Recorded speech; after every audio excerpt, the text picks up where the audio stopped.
Hello everyone, glad to be back. Today is 2nd of May, now it's 15 past 10 in the morning Moscow time.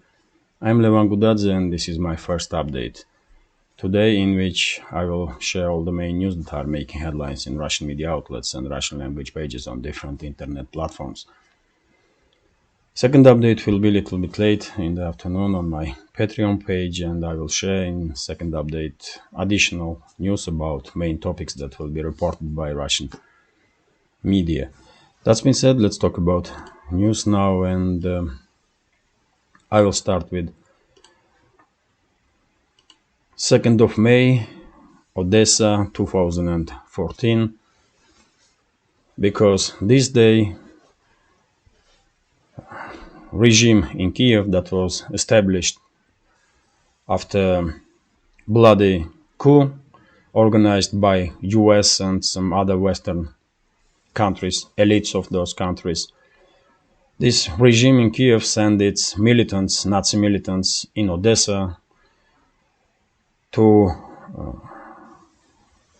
crack down on civilian protesters that were against this newly established regime in Kiev.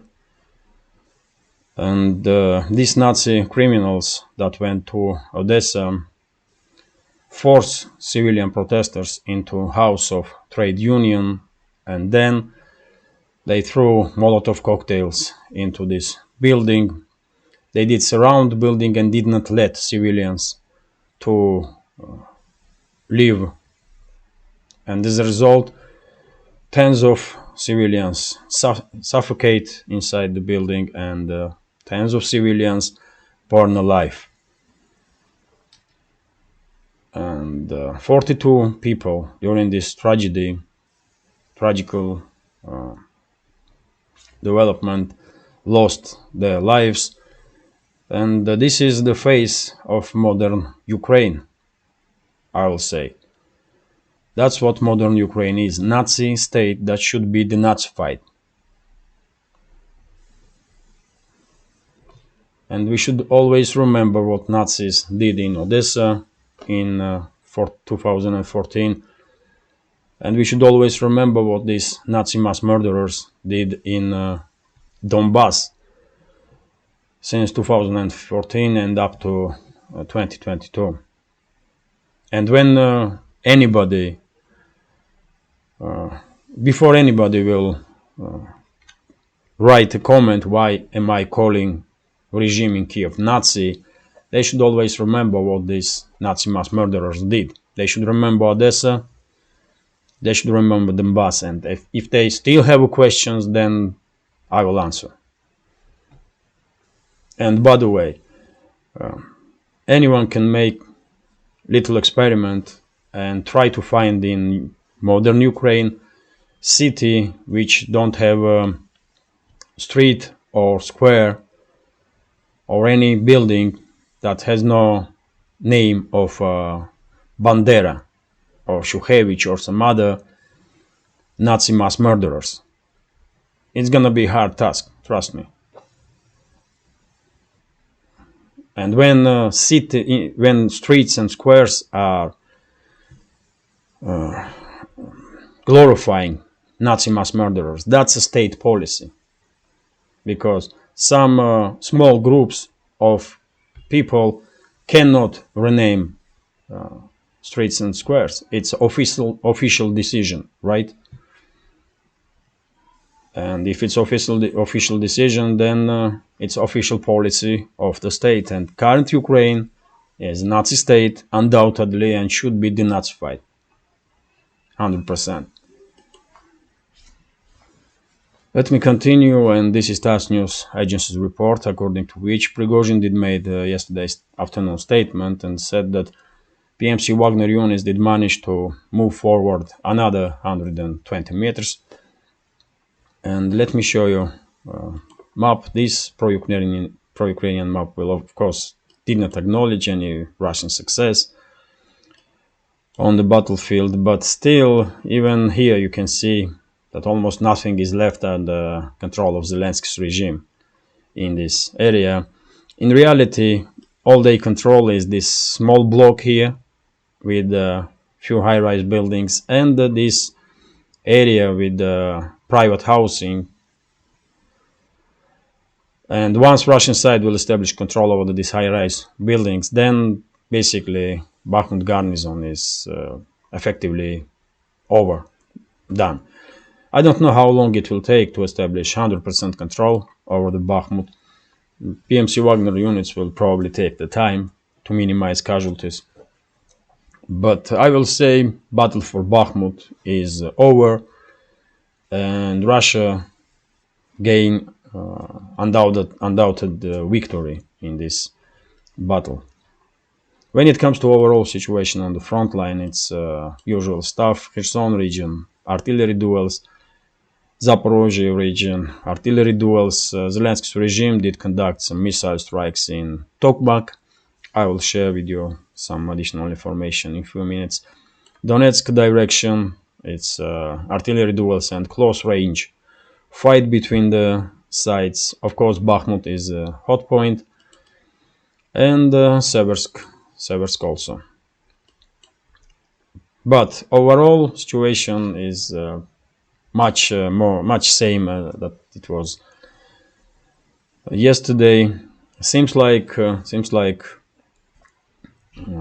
Russian side is taking operational pause, if I may say this way, and now we will probably see that Russian side will wait before situation around Bakhmut will be resolved 100%, and then Russian side probably will concentrate on to repeal any potential offensive operations of Zelensky's regime in direction of this land bridge between Crimea and Russia. You know my take on this topic. I think Zelensky's regime are unable to pull off large-scale counteroffensive operation because they don't have enough manpower to do so.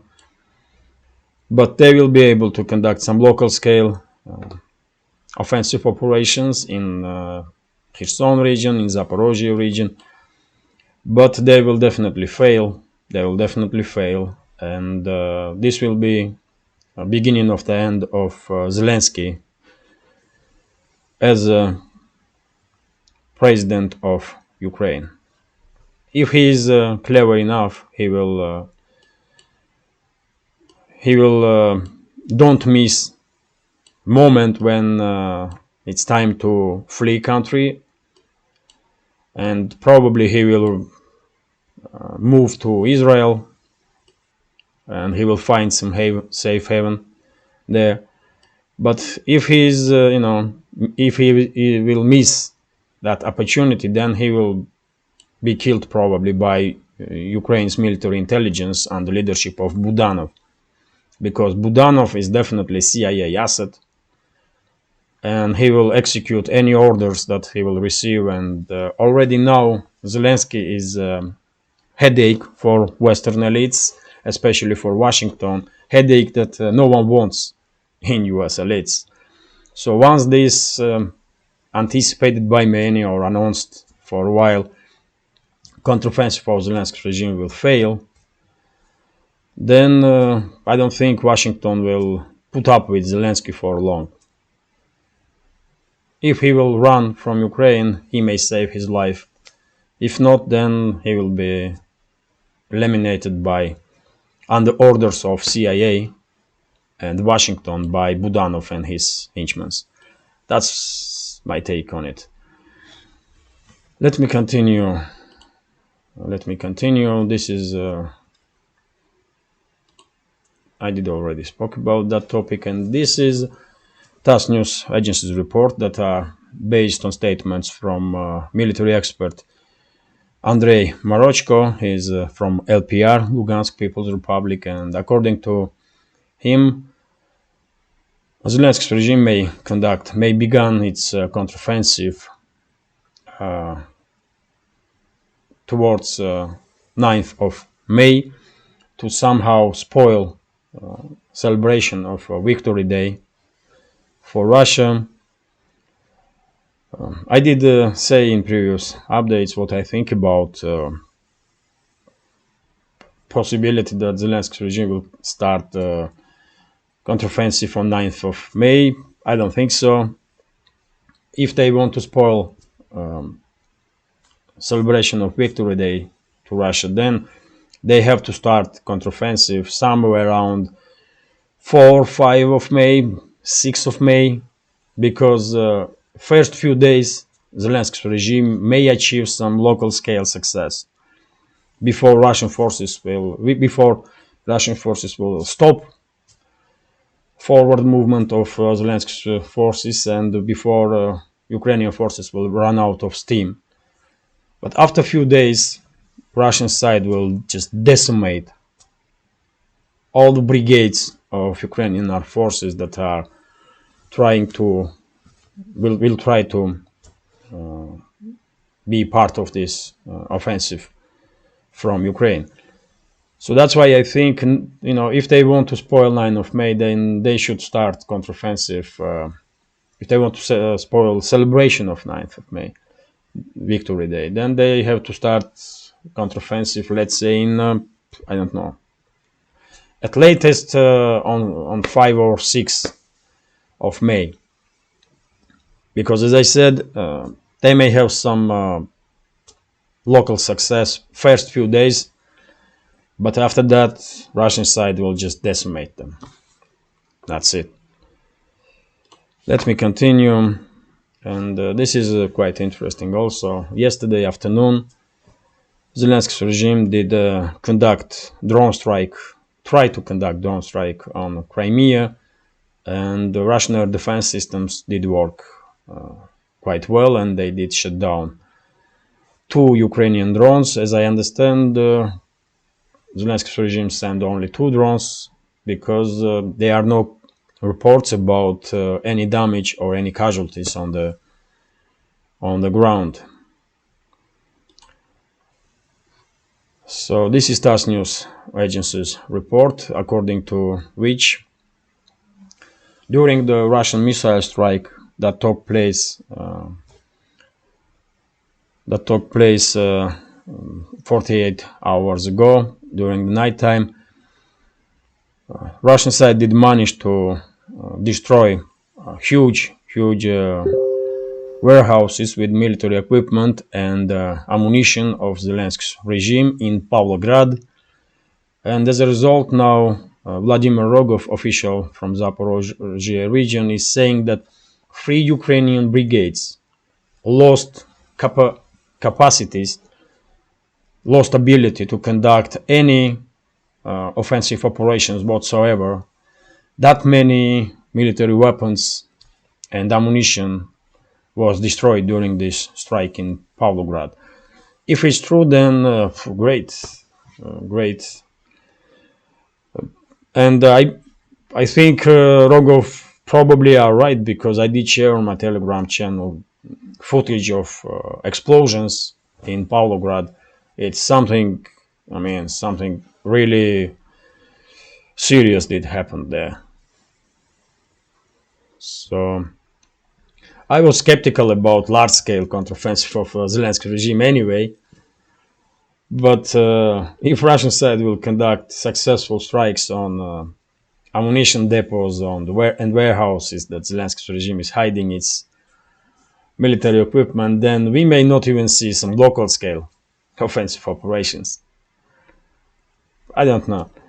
But yet again, because Washington is demanding from Zelensky to conduct offensive operations, he does not really have any choice. He will force Ukrainian units to move forward even if they don't have any weapons at all, because he only cares about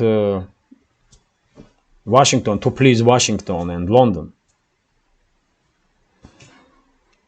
But still, it's interesting news. It's interesting news, and to be honest, I have no reason to don't trust this statement from Vladimir Rogov.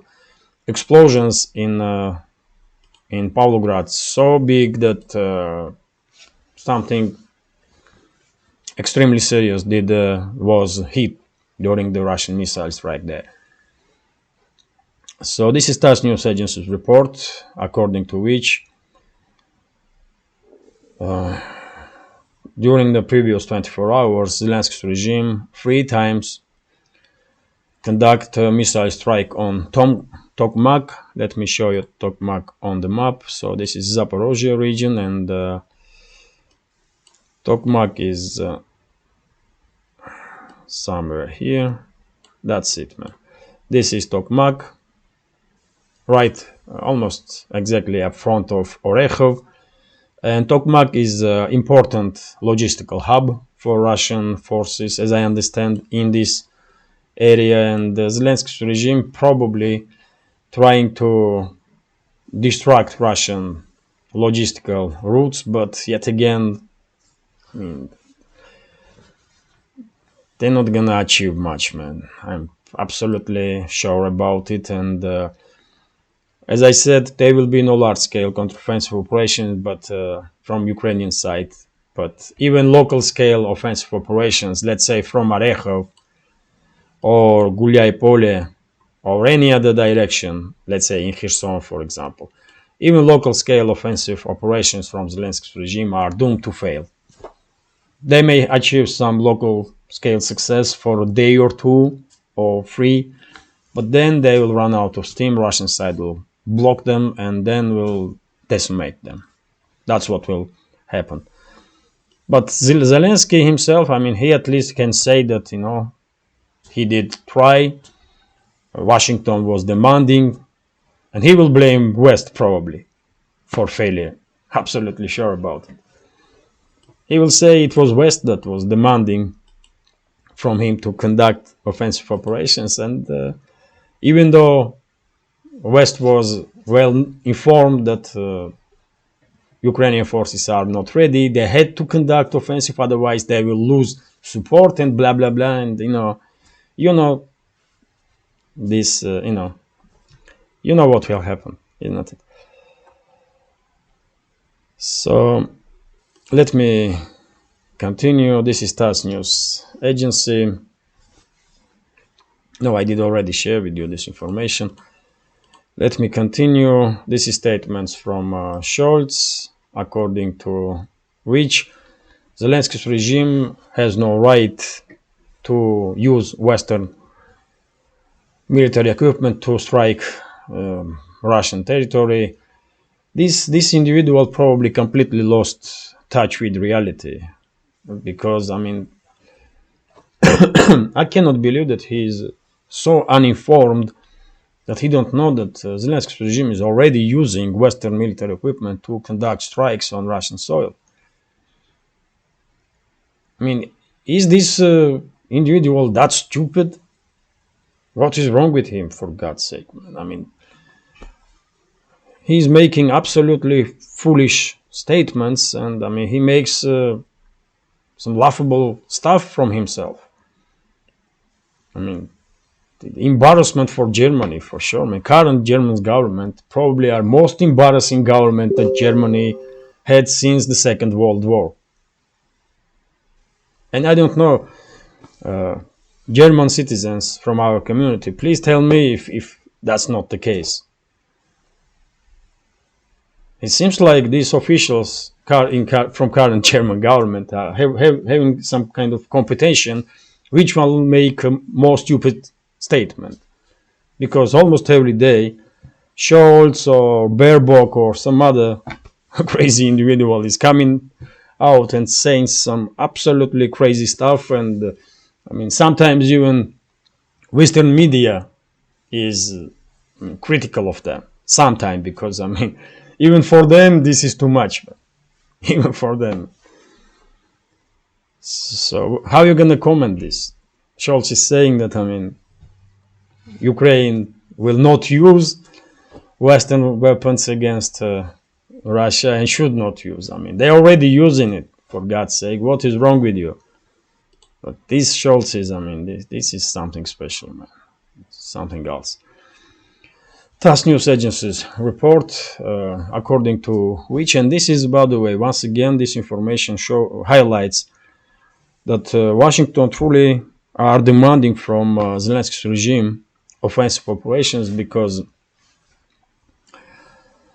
John Kirby, White House official, stated yesterday afternoon by Moscow time that U.S. already provided Zelensky's regime with almost all the military equipment that they ask,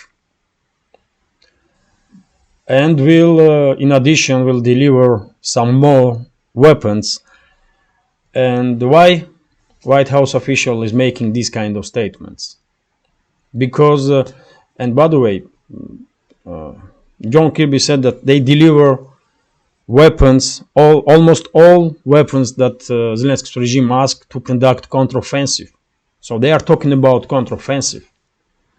So if Washington says, we already give them everything they asked for, it means probably that then Zelensky's regime should conduct counteroffensive, isn't it? And just look at it, man. Zelensky, in one hand, will say, after failed counteroffensive, he will blame US and the West at some point, and he will say that we didn't have enough weapons to conduct successful counteroffensive, but Washington and Western countries also trying to secure themselves, because this kind of statement does gives White House an opportunity to say that we did give them everything, but they did not use it properly, and that's why they failed. Not because they did not have weapons, but because they were unprofessional. So probably, you do understand what I'm trying to say here. But once again, man, this is John Kirby is a White House official. He represents Biden's administration. And if they are saying that Zelensky's regime has all the necessary weapons for counteroffensive, then time is definitely up for Zelensky, because everyone understands this counteroffensive will fail. And no matter who and how many times Zelensky gonna blame for failure, he will be done. This is RIA Novosti's report, according to which, this is very interesting, because this news bulletin is based on statements that U.S. military expert Scott Ritter made on channel U.S. Tour of Duty, and he thinks that Zelensky will not be able to hold on to power because and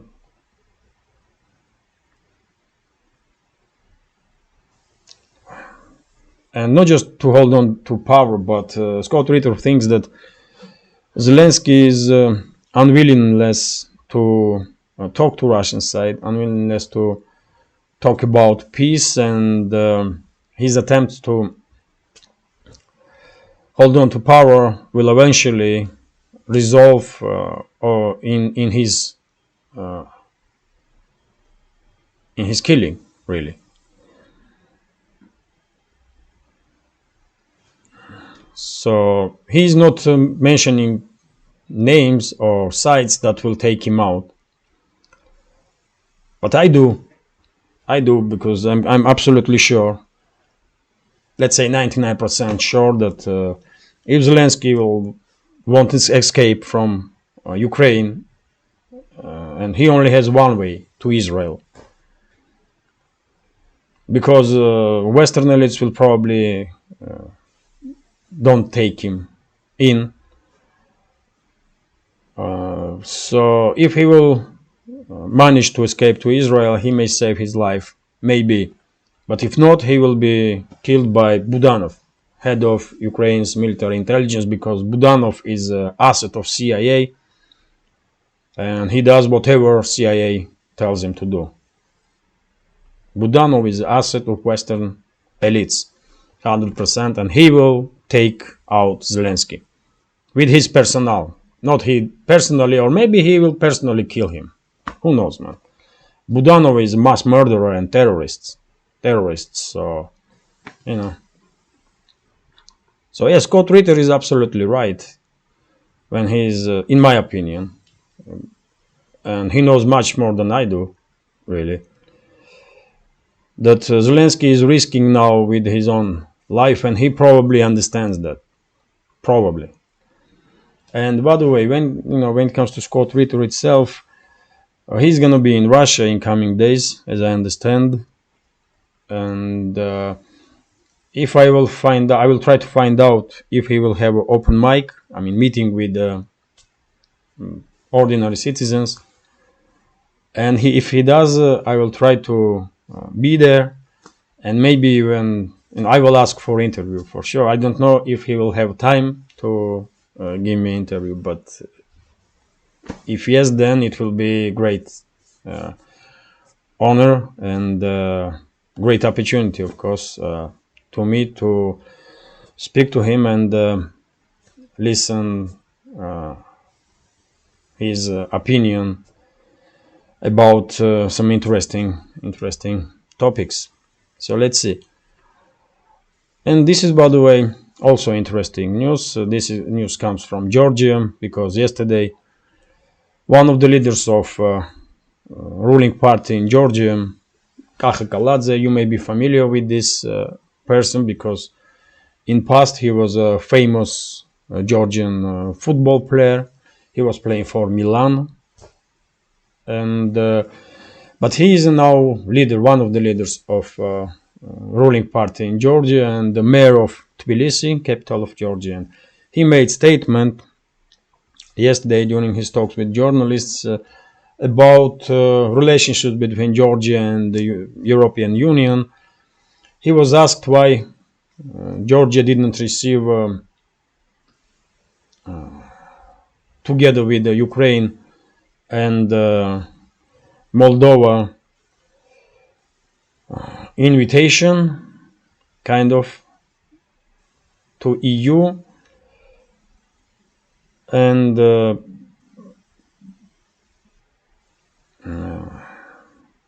candidate status basically to join EU.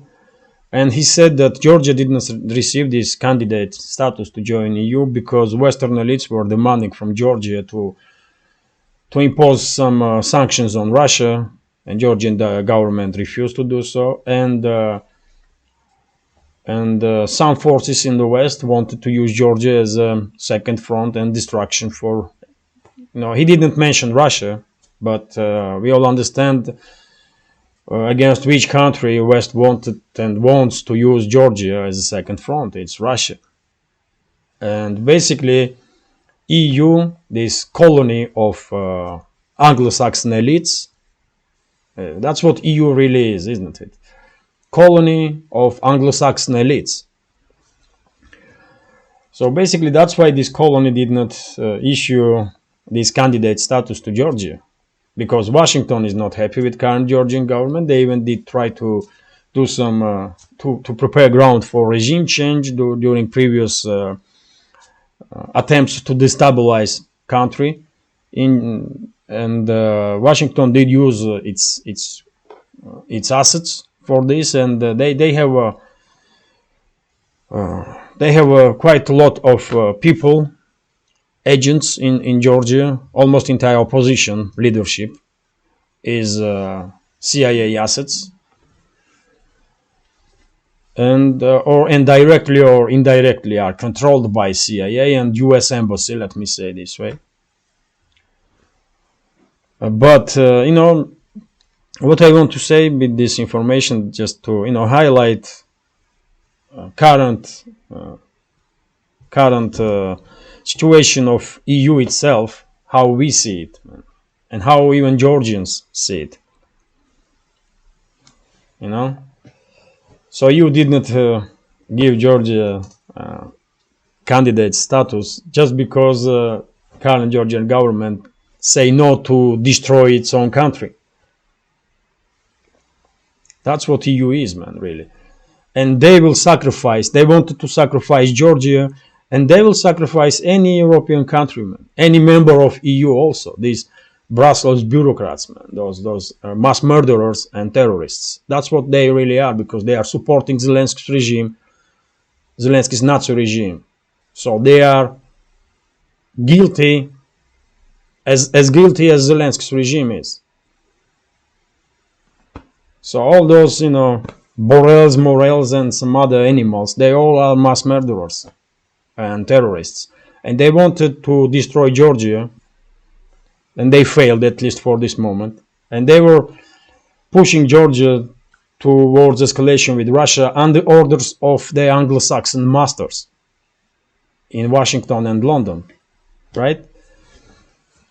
And it's good that high-ranking officials in Georgia are now openly saying that West is not really that nice. Western elites, are not really friends of Georgia. Let me say it this way. He may use different words, but basically what he says was that they wanted to sacrifice Georgia, and the current Georgian government did not let this to happen. And well done, they did a good job, at least for now, to secure safety of citizens of Georgia and Georgian statehood itself. I don't think Washington will stop, or London will stop the attempts to destabilize Georgia, do some regime change there, and then use this republic against Russia. But at least for now, they are failed, and I hope it will stay this way. Georgia had enough problems because of these criminal Western elites.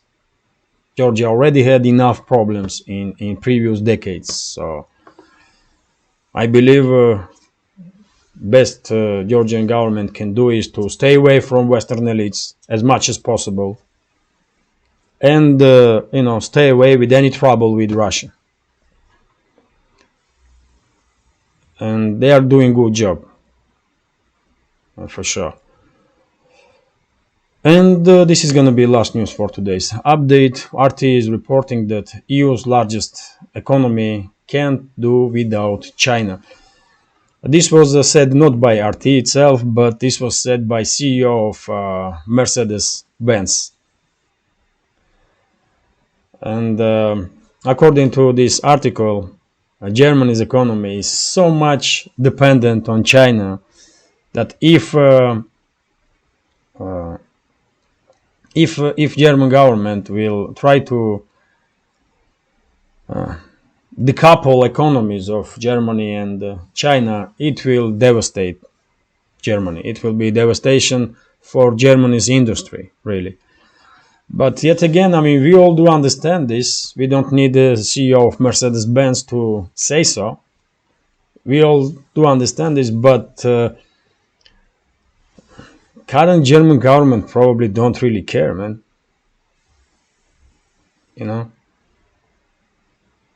Current German government probably don't really care about German citizens, German economy, and anything German, really.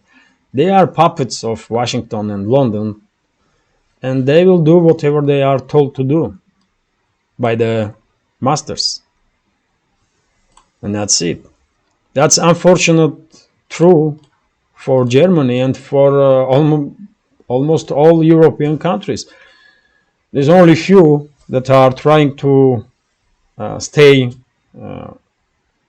to save sovereignty and stay more or less independent. One is the Hungary, and you tell me which one is the second, because I cannot remember now. Maybe are one or two, but or maybe not.